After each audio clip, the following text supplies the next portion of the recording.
They're heading to the UK tonight, and it's expected he'll go through his Manchester United medical in the next 24 hours.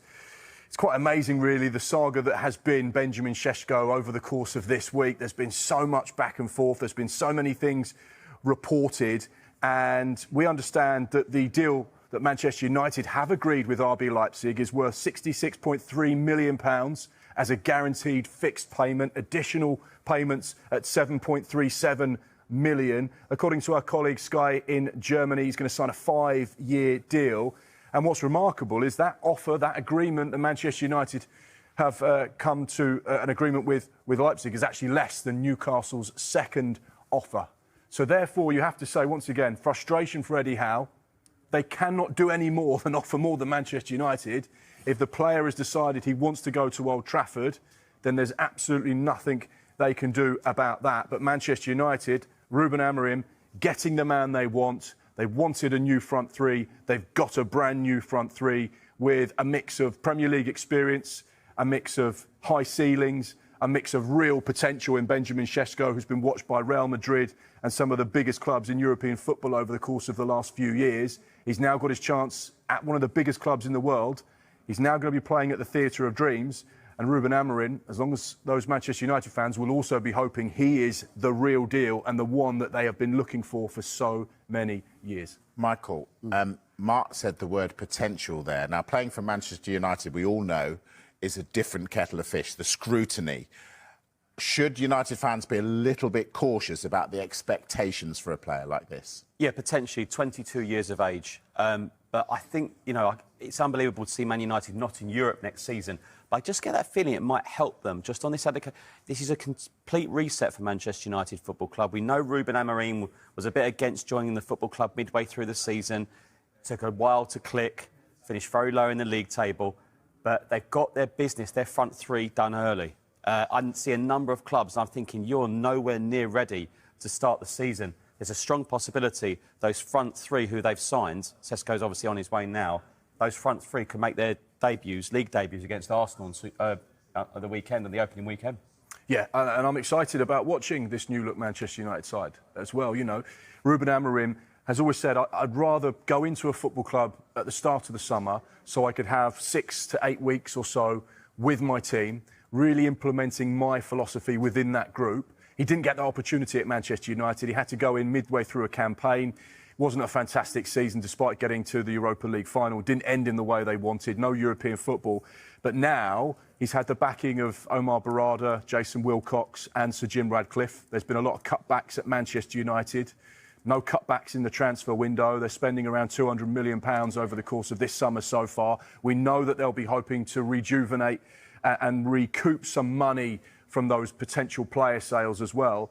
But once again, this is a huge statement signing for Manchester United. This is a player that could be one of the best strikers in world football in the next year, 2 years, 3 years. He's only 22 years old. He's got a really high ceiling, and that's what Manchester United are buying. They're buying someone who they believe can go into that team now, but also could be an absolute icon for many years to come at one of the biggest clubs in the world. And that's where I'm intrigued as to how this works out. Ruben Amorim is very focused on the style of football he wants, the setup for his team and what he's looking for. He's got all of the tools now at his disposal. So as far as the fans are concerned, the wider footballing public, no excuses now. Manchester United, you have to deliver. All right, so that said, how good a window is this for Manchester United? You'd like to... Well, for United, they need to get the players out they don't want. I think that has to be considered a great success if that's to happen. I mean, we'll be talking maybe Alejandro Garnacho maybe later, but you've got Anthony, you've got Jadon Sancho, Marcus Rashford has left to go to Barcelona, Tiro Malacia.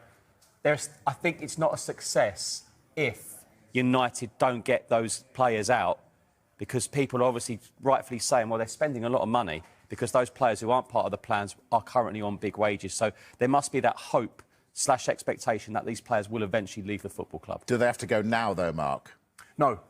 Manchester United have been quite clever in one respect, because when they bought Matheus Cunha, £62.5 million release clause, that was actioned in the previous accounting period before the 1st of July. So therefore, in theory, they have got that outlay, which will be amortised over 5 years, in the previous set of accounts, and the business they've done since the 1st of July will appear in this set of accounts. And obviously that runs to the 30th of June. So any potential player sales, as long as they're done by the 30th of June 2026, then they've got that time to try and balance out, should they need to, this set of accounts over the next 12 months or so. So it's the same with Newcastle when they sold Yankuba Minte and Elliot Anderson and took the goalkeeper from Forest. Aston Villa have done it in the past. Other sides have traded amongst each other when they've needed to make sure they balance the books for PSR reasons. So Manchester United, whilst they're not in Europe, are in a situation where they've actually got a little bit more time to make sure they can balance things before next year. Well, Liverpool make mistakes and suffer with points deductions in the past, and Manchester United need to make sure they're not one of those sides that fall foul to the rules. But the good thing for them is they're not in Europe this season, and I say good thing because when you're in Europe, you have two sets of financial rules you have to respect. PSR from the Premier League and UEFA's FFP, Financial Fair Play. And they are very different rules, similar in one respect, but very different. But those teams in Europe have to make sure they abide by those FFP European rules. The fact that they don't have European football means they don't have to worry about it this season. However, they still have a PSR deadline of next year, so they have got time to make sure they make sales. But they also don't want players in the squad that they don't want, do they? So who are the ones, Michael, that should be, or we think might be heading for the exit door? Yeah, I think this is a club reset for Manchester United. It's unthinkable a club of United size not being in Europe. You just think this one season, it might do them a little bit of good. Let's talk about the players potentially on the way out. These are big names, more importantly, big wages. Let's start with Alejandro Garnacho, who Ruben Amorim's been quite vocal in the sense that he probably needs a fresh challenge. And who is the club they're expecting a formal offer from? And that club is Chelsea. And United want around £50 million. Now, United are aware of Chelsea's interest in the